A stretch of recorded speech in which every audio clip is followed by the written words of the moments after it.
के।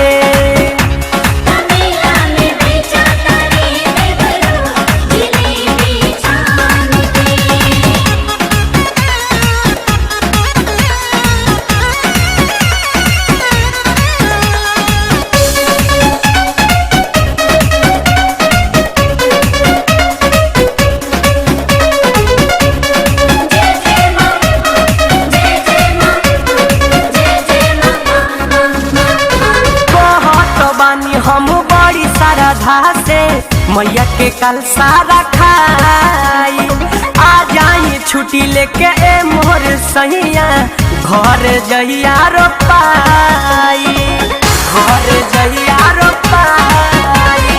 कहत बानी हम बड़ी श्रद्धा से मैया के कल सारा खाई, आ जाई छुट्टी लेके जल्दी ये सैया घर जइया रो पाई।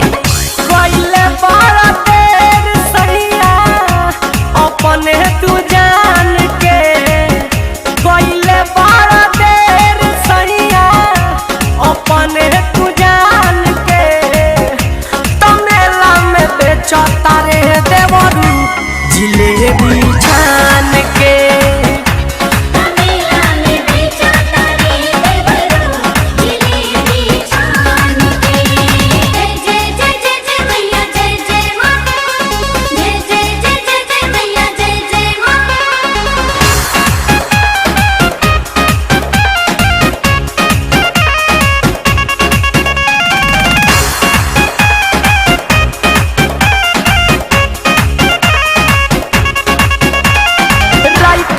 कुंदन भसुर से कमावा बोली कैसे अढ़ाई हो।